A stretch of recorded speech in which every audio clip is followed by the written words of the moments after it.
Welcome to Barn Banter, where we talk about a new Fortnite Battle Royale topic every episode. I'm Emma.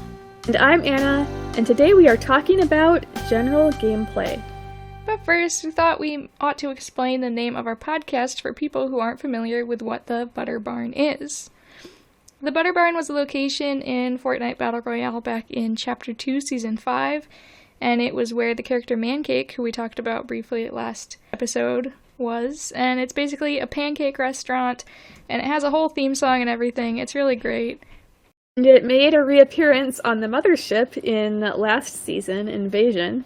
So I was really excited because I love the Butter Barn, and I thought that since it was in the mothership, it meant it was going to be coming back. But unfortunately, it did not. So this podcast name is my homage to the Butter Barn because I love it. We are so happy to have had so many downloads of our very first episode. So far, it's over 100. And the podcast should now be available on all the major podcast platforms and apps. If you can't find us somewhere, let us know, and we'll try to get it fixed for you. Our email is just butterbarnbanter@gmail.com. We also now have a YouTube channel where you can listen to our podcast. Just search for Butter Barn Banter. You can comment on our episodes there as well, and who knows, maybe in the future we could do some live streams of us playing Fortnite together. Now, before we get to our general gameplay tips, we want to talk about things we like and dislike about the current season, since, as we record this, Fortnite Chapter 2 Season 8 has been out for almost 3 weeks now. It's only been a few weeks, but I'm already at level 37. How about you, Emma? I think somehow I'm already at level 43. Oh, wow. If I'm remembering correctly. I had some extra V-Bucks from the new Battle Pass, and there were also V-Buck quests that came with a Marigold skin I bought recently. So when Bushranger came back into the item shop recently, I decided to buy him. He's very cute. As we mentioned previously, he is sort of a tree/hedgehog hybrid. I didn't realize till I bought the skin that his leaves are different colors for different seasons. He's actually got 5 variations total. And he also comes with a beehive back bling that drips honey. The thing about Bushranger that I noticed last time we were playing together is that when he's running around or you're driving in a car with him, he has leaves flying everywhere. Like he's just shedding. It's kind of funny. Also, I noticed that just as Mancake has butter strapped to him, like some sort of ammo, Bushranger has pine cones, except in one of his styles, it's mushrooms. Weaponized mushrooms. Yeah. Or maybe they're healing mushrooms, like in the game itself. Yeah, that would be more likely the case. So how do you feel about this current season? It's Fortnite, so it's always going to be fun for me. But honestly, I'm kind of disappointed with the current season. The Primal season, which is the first one we got serious about playing, added so many iconic locations to the map. The Guardian Towers, the Spire, Colossal Crops, Bony Burbs, the Sheriff's Office, and Isla Nublada. It was the first season where you could craft weapons out of parts, and the weapon pool included bows, which were awesome. It also had harpoon guns. I really liked both of these weapons, and they added a lot of variety to the weapons available instead of just having a few types of standard guns that shoot bullets.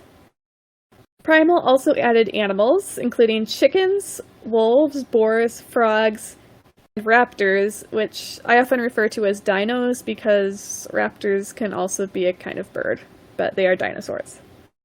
Primal also added a huge amount of NPCs, meaning non-player characters, that you could talk to, a total of 50.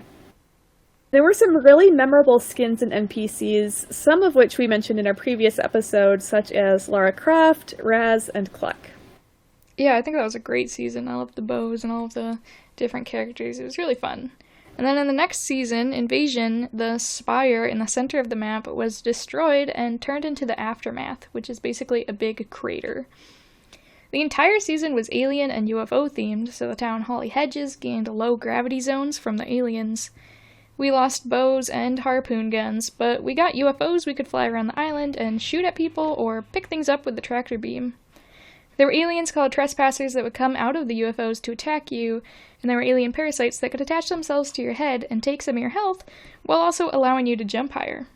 There were abductors that would suck you up and make you play a minigame for high-value loot. And there was an overarching plot about whether the aliens were our friends or our enemies. On one side, there was an organization called the Imagined Order, or IO, who set up locations all over the island to observe the aliens. And on the other side, we had some fun pro-alien NPCs like Sunny and Dreamflower. And Bushranger. Oh yeah, and Bushranger. Bushranger took care of the alien eggs. Then he got turned into a tree somehow, and we don't know what's going on with that. Yeah, that was never explained. But we also got a customizable skin, Chimera, and you had to find alien artifacts around the island to use as currency to buy new styles for him. So there were a lot of cool new things, but sadly we only got 17 NPCs in that season, which was a very big downgrade from 50. Our current season, Cubed, I haven't really noticed much new stuff, but they've brought back harpoon guns, which I really appreciate. Still got the Guardian Towers, IO bases, and most of the other locations from the past 2 seasons. The aliens are gone, but we've still got UFO wreckage on the island. This season, we started with only 17 NPCs, but they recently added 2 more, Big Mouth and Grim Fable, so maybe there will be a lot more new or returning characters in the future. I guess we'll just have to wait and see. Yes, similar to Chimera and the alien artifacts, we've got a new customizable skin called Tuna Fish, and we have to find paint cans around the island to color him in different ways. A lot of people are upset that there haven't been many big changes on the map. There are several huge cubes on the island that are slowly multiplying around the UFO crash sites, but they haven't really affected gameplay much. I think the most notable difference so far is the Sideways, which is a sort of alternate reality that you can enter, which is inhabited by cube monsters, with a few extra weapon types available to find inside. The quest system is also a lot different this season. In the previous 2 seasons, players were given a few big plot-based quests to do every week, plus 3 smaller daily quests and a whole lot of rare quests that were available through the entire season that you could easily get just by playing, like eating mushrooms a certain amount of times, or chopping down trees, eliminating opponents. Yeah. Now we've got punch cards. Each NPC has their own punch card with 5 quests on it that you start by finding them in the game and talking to them. One nice change about it is that now you can complete multiple character quests per match, since before you could only complete one of the weekly quests in each game. And you can also now share quests when you're playing with friends, so if you and a friend in your party have the same quest and one of you completes it, it counts for both of you. But one annoying thing is that the quests are generally pretty easy, and we feel like they aren't adding new ones quickly enough, so we haven't felt as much incentive to play a lot until they add more. Well, that hasn't stopped us from getting into the 30 and 40 levels. Yeah, that's true. But I feel like I was playing like almost every day in the previous seasons, and now I spread it out a lot more. Yeah, same, me too. Yeah, like every other day or every 3 days. Also, with the paint cans for tuna fish, that's been my current little quest for myself, is trying to go around to all the different areas and pick up the paint cans. So I've still got some work to do on that one. Yeah, that's true. There's a lot of different quests to unlock the tuna fish styles. One other new thing is that there are different donation spots around the map where you can vote for different items that they will re-release back into the game. So that's one cool new thing we can look forward to as they add more player-chosen items throughout the season. But it's still new, so there aren't a lot of new things yet. So it's a little disappointing, but we're looking forward to what we'll see happen next. Yeah, I haven't seen anything yet except for when I logged in earlier today, it said something was added. Yes, the shockwave launcher. Yeah, so it's like a grenade launcher, but it's shockwave grenades, so, you know. Okay, so it's not one of those things that... I'm confused. I thought JB Chimpansky was, like, building things in one area of the map, like where the donation boxes were. Okay, yeah, I guess they're wrong. There is that. There's 2 different kinds of donation boxes. There's okay. the ones where he adds turrets to the towns. And Okay, I think I've only seen the turrets. yeah, they're easy to Okay. miss. So, but now I have some new toys to play with and the shockwave launcher. Yeah. All right, I think we've talked enough about Cubed for today. So now we're going to talk about general Fortnite gameplay for all of you noobs out there. We want to be helpful to our listeners at all levels, so today we're going to guide you through the basics of how Fortnite Battle Royale works. So once you're in the game, after you press play, you go onto the battle bus, which flies across the island. And it goes a different direction each time you play. It's just seemingly random, so it might be going north to south, east to west, diagonally. So seeing where the bus is going to go on the map can help you figure out where you want to drop. There is something that's completely useless in the game, except I think there are a few quests for it, which is thanking the bus driver. And to do that, you just press the emote button. So on a PC, that's the B key on the keyboard, but it's different depending on what console you're using. And I wanted to mention that because I had no idea for a long time how to thank the bus driver. And then once you figure out where you want to drop, you press the correct button to jump off the bus. And then you start gliding down or skydiving. Sorry, you start by skydiving, and then you can switch to gliding if you want, which is slower. And then once you get to a certain level above the ground, you are forced to just glide until you land. So while you're on the bus, you can look at the map to see where special things on the map might be in that match, like the sideways anomalies in this season. They change where they are every game, so you can look at the map ahead of time if you want to go to one, so you know where exactly you want to go. Or you can look at different town names or areas you haven't gone to yet, so you can change where you land every time and keep it fresh. You can also put a beacon onto the map when you're looking at the map view, so then once you're back into your normal view of the game, you see this big blue column reaching up towards the sky that shows you where to go. Yes, and if you drop right at the beginning of the bus route, that would be called a hot drop, because a lot of people do that at the beginning of the game. So everyone is going to land as close as possible to the start of the bus route, and you can fight a lot of people if you want. Or you can fly way away from the bus path and be alone for a while. It all depends on how you want to play. Yeah. If you get interrupted or forget to get off the bus, then eventually it will just dump you in the ocean. Yes. You don't die or anything if you don't jump off the bus, you're just forced to jump. And actually, it's funny if you can adjust your view exactly right as the bus is flying, you can see all the people just flying out of the back of the bus, just like standing still like an action figure before they start skydiving. It's really funny, I think. So once you're on the ground, you're going to want to start gathering loot. Since once you land, you just have your pickaxe, and you probably don't want to just bash people to death with it the whole match. You probably want to have some guns and stuff. So the typical places you can find weapons or treasure chests that have weapons and other stuff in them would be houses or gas stations, or the alien crash sites in this season have a lot of stuff like that. So if you want to find stuff, you probably want to land near a building or a landmark, not just the middle of a grassy field. You're probably not going to find much there. Yeah, and if you can, I would say land on top of a building, because then you'll land a little sooner than you would if you waited to get all the way to the ground, and almost every building has a weapon on top of it that you can pick up. Yep, and you just bash through the roof with your pickaxe and get in.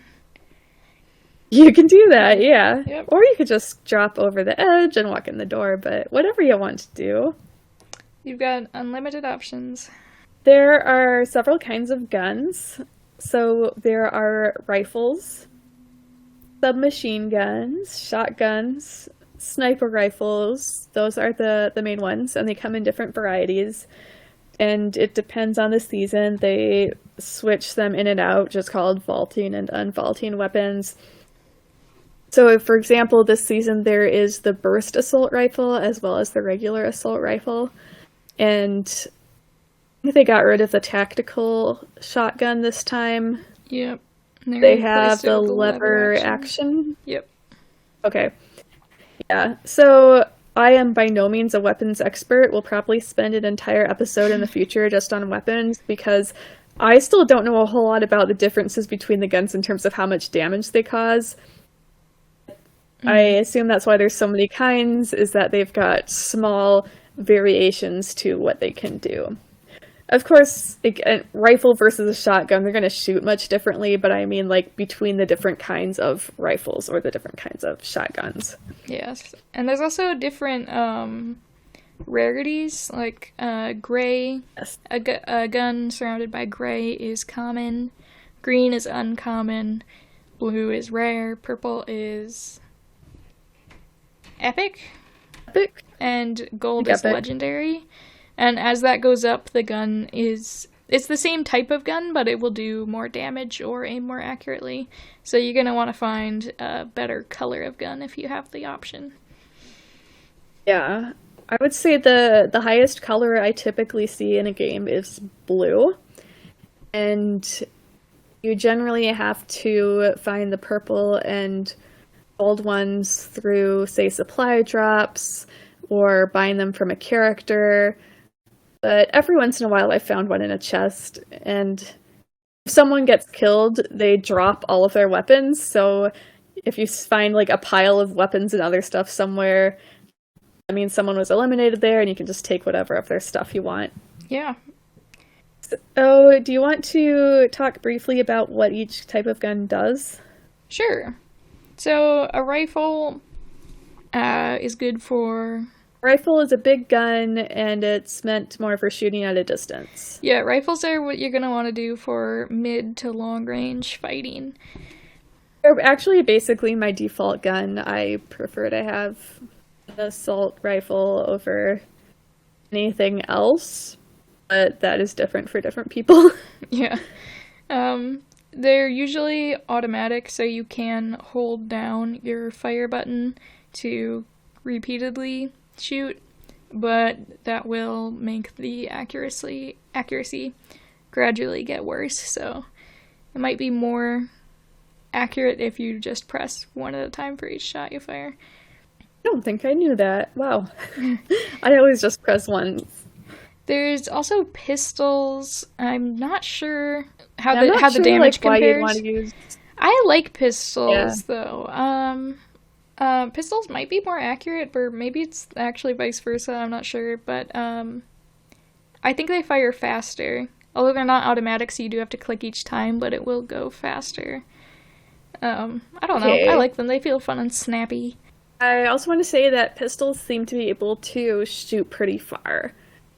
Yeah. They might be less accurate at a distance, but they do shoot, I would say, close to as far as rifles in my experience. Yeah, if you have good aim, you can definitely get someone from far away with a pistol. So next is submachine guns. Those are small, and again, they're automatic, so you can just hold down the button. They don't shoot as far as a rifle, so you're going to want to use them a lot closer range. And they just kind of like spit out ammo really fast. So if someone's really close to you, you just kind of hold down the button and melt away all their health with it. They don't hold a lot of ammo, so they run out pretty fast if you're firing a lot, so keep that in mind. Yeah, that is definitely one gun where I have used the automatic firing feature.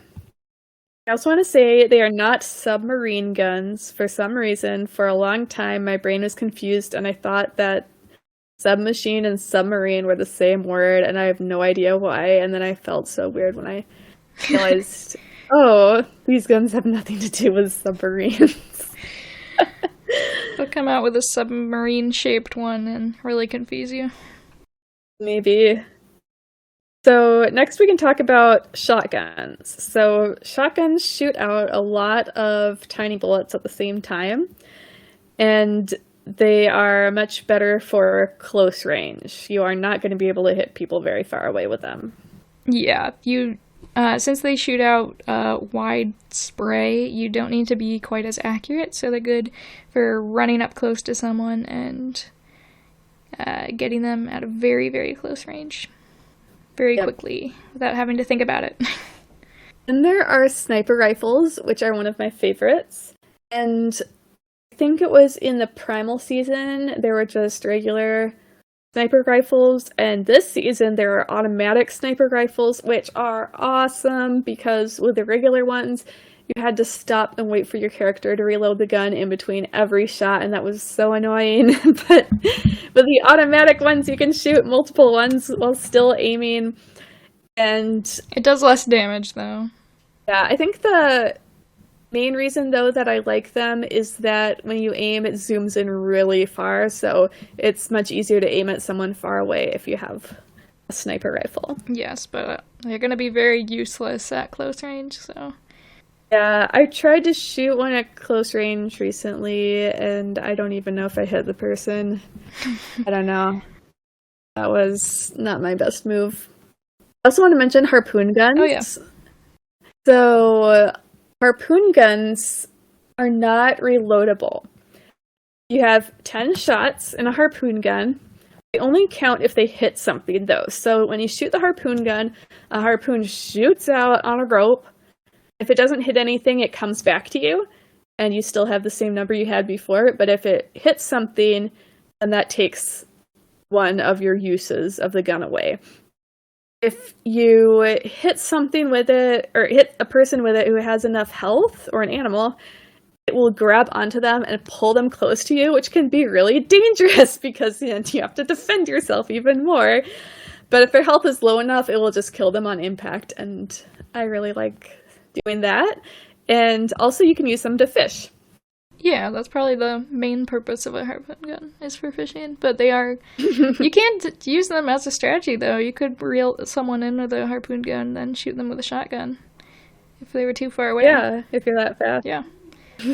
So since there are so many different types of guns, and they might be really intimidating and scary at first, on the spawn island, which is where you are waiting before a game, as enough people load into the match before you're on the bus, there are guns strewn about everywhere that you can practice with.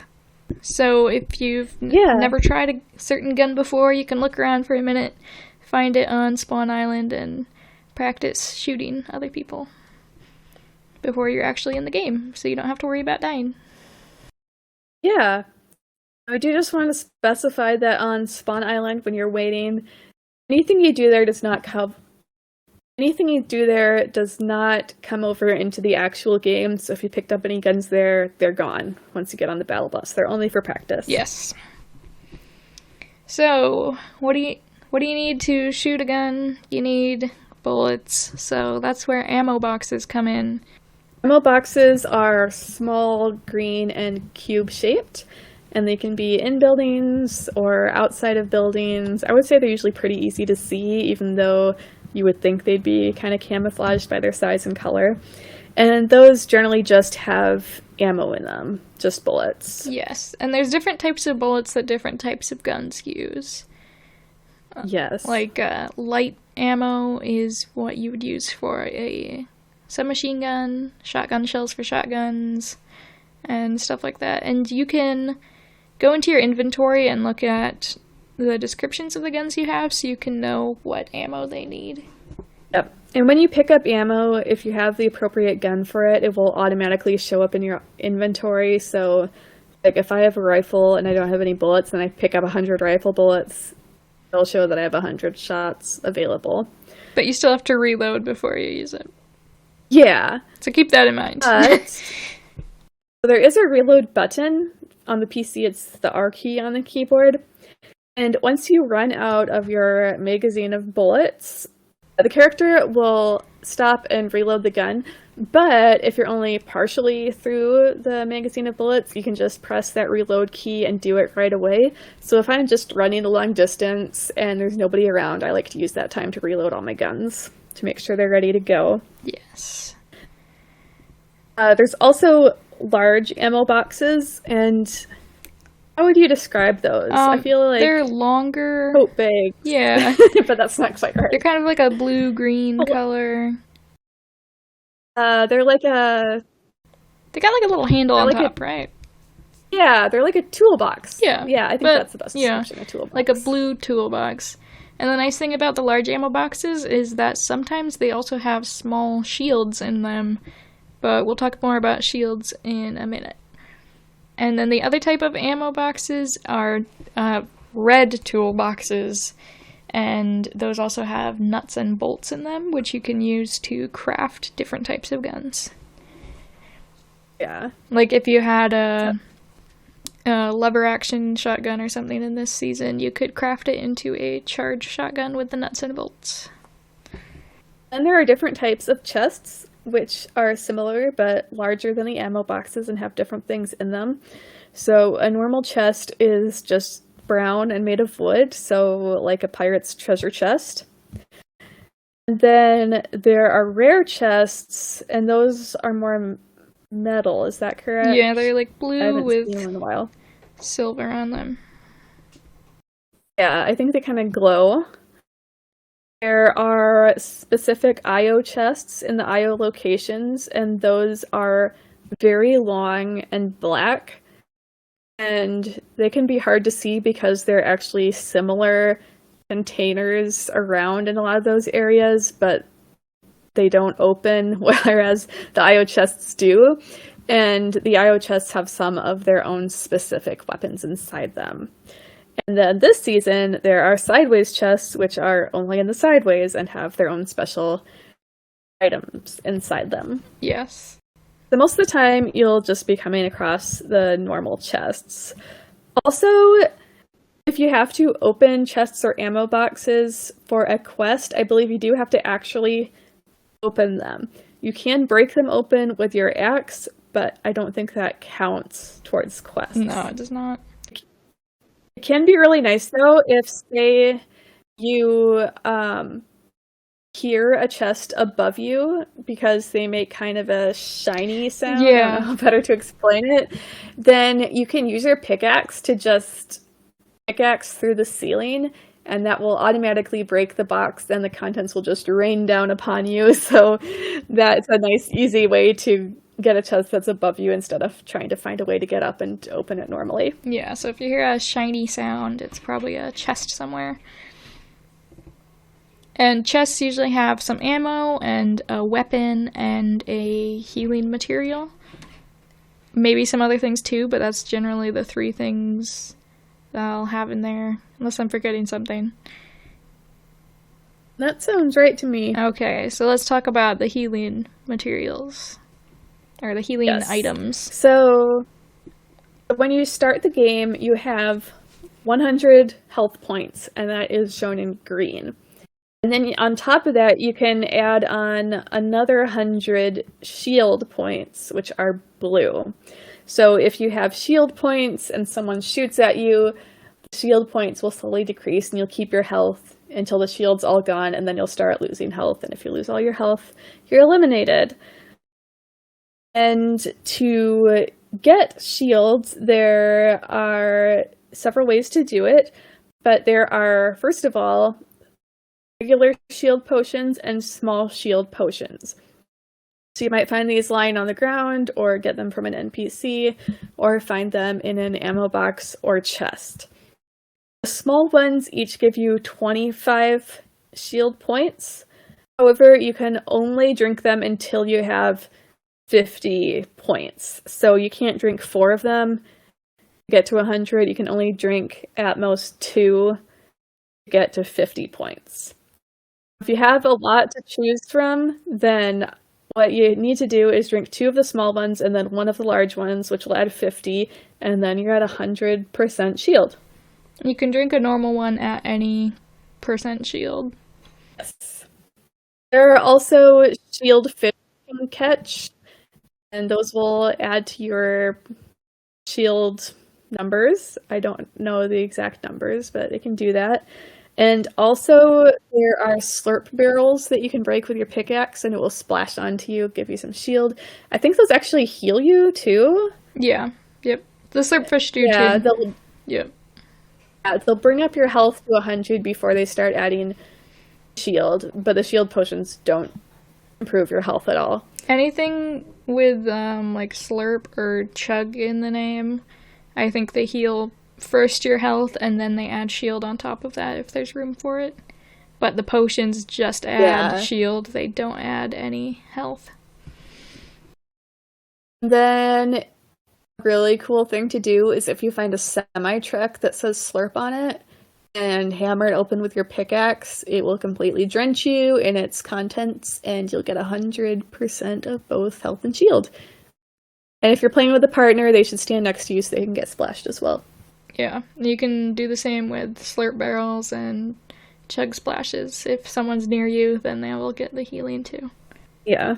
But obviously you will have to heal your health at some point too, not just your shield, and that's where bandages and medkits come in. Bandages heal 15% of your health at a time, up to 75% of your health, and medkits heal 100% of your health, and you can use them at any time. Personally, I love to hoard medkits in my inventory. Yes, you I can do never that have too. enough medkits. Yeah. And each different healing item like these takes a different amount of time. So if you needed something in a hurry, you might use a bandage because that's just like 5 seconds, but a medkit takes 10 seconds to use. Yeah, but there are also lots of edible items in the game, and those take about 1 second, though they usually give you a smaller amount of health. Like fish can give you health, so can, say, coconuts, apples, bananas, etc. Yeah, and also meat if you kill an animal. Meat is a very convenient way to heal yourself, but you can't carry a whole lot of it at a time. And some characters will actually heal you as well if you pay them, and then at some points on the map, there are mending machines, which are vending machines that can give you bandages or heal you. In each game, you only have 5 different item slots you can use. And most items, like a gun, would only take up 1 spot. Some weapons might take up more spots, like the Chugga Cannon takes up 2 slots. Different items... Those are pretty rare, though. Yeah. Different items like bandages and medkits, they stack up. So, like, you could have 3 medkits in only 1 slot. But that's the max amount, so if you wanted to carry more medkits, you would have to have them in another slot. If that makes sense. Yep. And then some things do not need slots. So, for example, the ammo, it does have a limit, but that doesn't take up one of your 5 slots. And food items do take up a slot, but nuts and bolts or whatever other crafting items are available in your current season don't take up room. So right now it's nuts and bolts. In Primal, we had mechanical parts and animal bones. And as far as I know, you could carry as many of those as you want. There are other things you can carry. Oh, the materials. Yes, materials are what you gather when you hit things with your pickaxe and you destroy things. There's different types like wood, stone, and steel, or metal. Those are the 3 different types of materials. And what you do with these materials is you can build structures with them, like walls and ramps. So you can get up cliffs or build a barrier between you and your opponent to hide. But building is kind of a complicated thing for new players. I was definitely scared of it for a long time. So we're going to try to focus on this more in a different episode. Yeah, and I've been playing for longer than Emma, and I am still terrible at building because I just haven't practiced it. I need to learn the good tips and tricks for how to actually make good structures and not just make a ramp that goes into the air, which is about all I can do right now. Yeah, I don't know if I'm alone in this. Maybe other people feel different ways, but Anna plays on keyboard and I play with an Xbox controller, and I think building is way easier on the Xbox controller. So it might take longer to learn if you're on PC than on a controller for building. Yeah. But it depends on each player. The materials you gather, you can hold 999 of each type, and each time you build something, it uses 10 material. 10 pieces of material. We also need to note that if you knock down something a player built, whether that was you or another player, you don't get those materials back. Yes. You can only get it from hitting a naturally created substance, I guess you could say. Something made by the game. Something that was pre-occurring in the game, yeah. Like a house. I wouldn't call or it a a natural rock. substance, but you can, collect house parts, and it'll be wood or houses stone, are definitely whatever naturally occurring. it is. Or you could hit a car to get some metal and stuff like that. Yeah. Also, don't hit a car too much because it will start to smoke. And if you hit it more than that, it will explode and hurt you or kill you. Yes. So be very careful with cars. Also, if you destroy something that's the only piece holding up something else, like if someone's building something but they only have one piece holding it to the ground, if you destroy that, all the rest will come down. So maybe you could do that to knock someone down from a high place and then they'll die to fall damage. Yeah. Yeah, we should mention too that fall damage is a thing.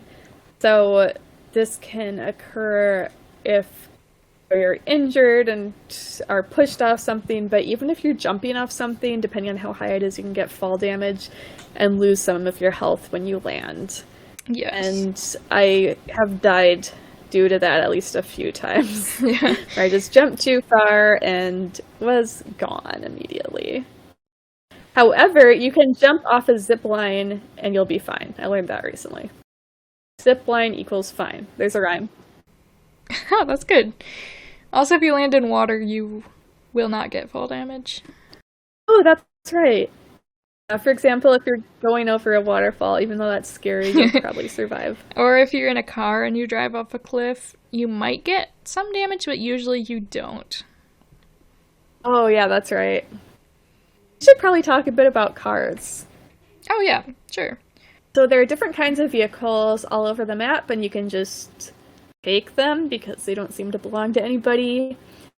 There are regular cars, there's fancier cars, like the IO has black cars that can go faster. There are Ferraris that obviously go faster. And there are semi-trucks and pickup trucks. So any of those you can take. When you get up close to the car, it will tell you how much fuel it has.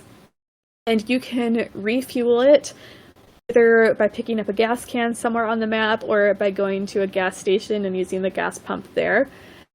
And as you drive, it will show you the fuel gauge and also how fast you're driving. And it also has several radio stations you can choose from that start playing once you get into the car, but you can turn that off if you want. Some cars you can't drive because they've got a boot on the tire, like if a car in real life was parked in a no parking zone, they might put that on your car so you can't drive it away. So those you cannot drive, but most of them you can. And something that was added to the game fairly recently was Chonkers tires. I love the name. And so these are tires you can find just like you find other items, and if you pick them up and throw them onto a vehicle, they'll turn into big all-terrain tires that will help you drive on more surfaces. Yeah, so they're very helpful since a lot of the vehicles aren't good on grass, or you wouldn't want to be driving on grass most of the time unless you had a pickup truck because those ones are better on them. But if you put the chonker tires on any car, they will just fly across the rocky terrain like it's nothing. They did advertise them showing a car, I think, going straight up a vertical surface, or at least close to vertical, but it turns out they aren't quite that good. There has to be a tiny bit of an incline, unfortunately. Yeah, and it'll be a slow climb, but they can make it. So, do you want to talk about fishing a bit, since we mentioned the harpoon guns and stuff like that? Sure. So, fishing is something I don't especially see as integral to the game. I don't know if that makes sense. Like, for some quests, you have to do things with fish, but to me it seems like a fun thing that you do when you are pretty sure you're not in any imminent danger. Yeah. So, by any body of water, you will find fishing barrels. So these are wooden barrels with a fishing rod sticking out at the top. And you just open them like you open a chest or ammo box, and at least one fishing rod will be inside. There are regular fishing rods, and there are also blue fishing rods that can help you catch a wider variety of fish. And if you're really lucky, there will be a harpoon gun. And there are fishing spots in lakes and rivers that are, I guess, circular, ripply area. You can see fish inside them. Yes, yeah, you will see fish. It's fun if you're actually swimming in the water to swim through them and see the fish up close.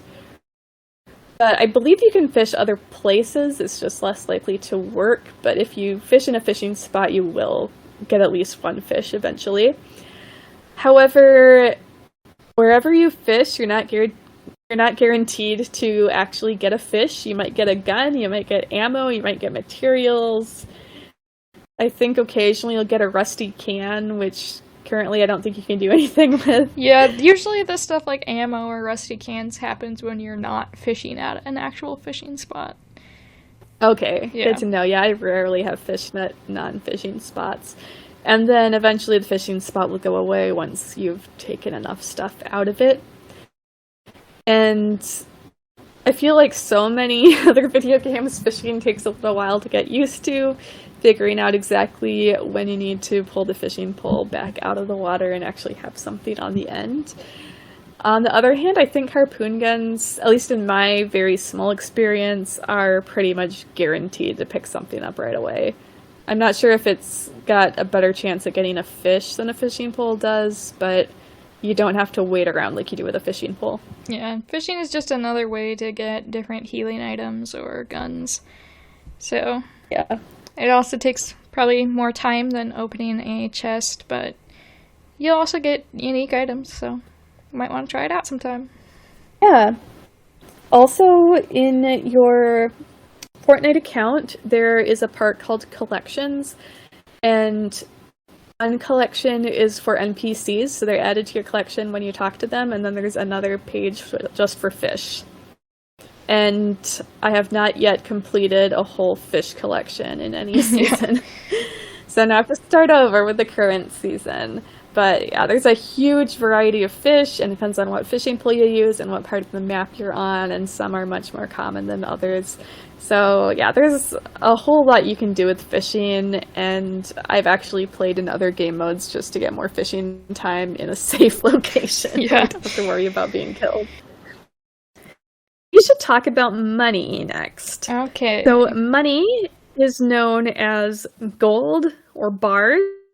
It is the one item you can pick up in game and keep from one game to the next. So when you're eliminated, you lose everything, you're out of the game, except you still get to keep your gold bars. Yes. And gold can be found with other items such as in a chest or just lying on the ground. And it can also be found sometimes if you smash beds, sofas, or chairs. And I assume that's from the stereotype that if you clean out your couch, you might find some coins that slipped out of your pocket.